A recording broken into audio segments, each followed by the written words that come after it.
of our industry. So Phil and I thought, rather than us come up with all of our ideas, let's have a focus group. So Phil came up with this idea, and we searched high and low. We cast a very wide net to look for personal trainers to become part of this focus group. And we went through many, many applications, and we hand selected 2 groups, and we did a focus group with them. And we were surprised by some of their answers, surprised by some of the things that we found, and we want to share some of that with you today. But again, we didn't just want to give you our interpretation of that. We invited a panel of very respected guests to be here with us, and I'll be introducing them shortly. And we also would like to give some time to you at the end to ask questions and give your feedback about where you see the future of the personal training industry going. So the question, can personal trainers cure disease? You know, we really feel like everybody wants the same thing. The health club owners, the personal trainers, the medical community, even the insurance industry. We all want a similar outcome, yet we're going about it from very different ways. And each one has their own perspective. So what we're looking to do is see, you know, how can we move forward and make this work together?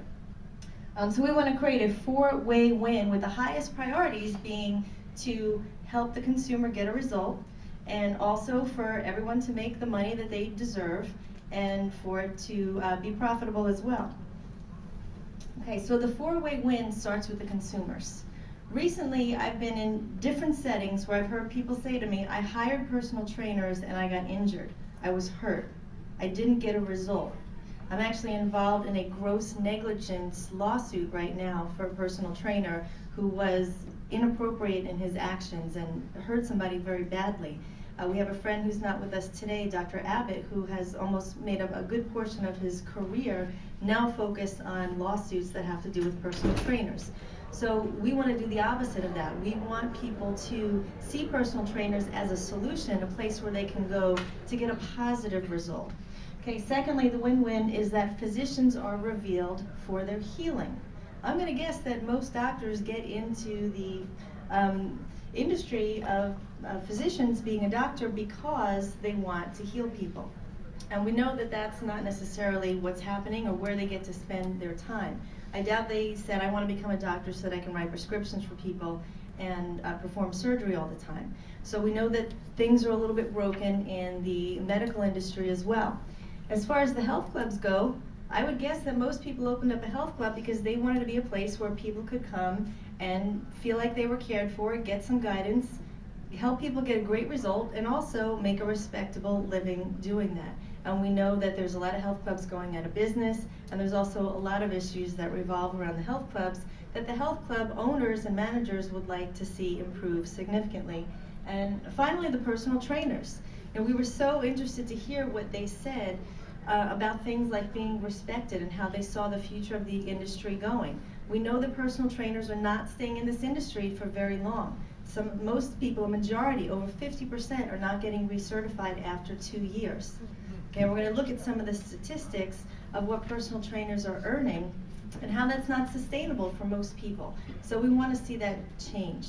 And we know that we're still an immature industry and that this is still evolving, but we want to try and shape the way this future evolves.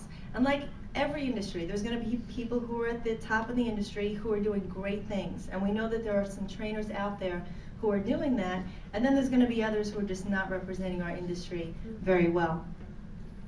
Okay, so the crippled paradigm, this is how it's working right now. Health clubs are spending a lot of money, big marketing budgets, to try and drive people in the door. More than ever today, there's so much competition and confusion for people when it comes to finding a health and fitness and weight loss result. We've got competition from reality shows. We have competition from the internet, which is where most people are going to go when they're looking for a fitness result. So the paradigm is that these health clubs are spending a lot of money, they're getting a percentage of those people to come in the door, and then when they do come in the door, the health club would like for people to come in and buy a health club membership and ultimately connect them with personal training. Okay, the health clubs don't want to spend all their budget every month trying to get people in the door. It makes much more sense that they can keep the members that they have and get them seeing a great result through personal training programs. Okay, I'm going to turn it over to Phil.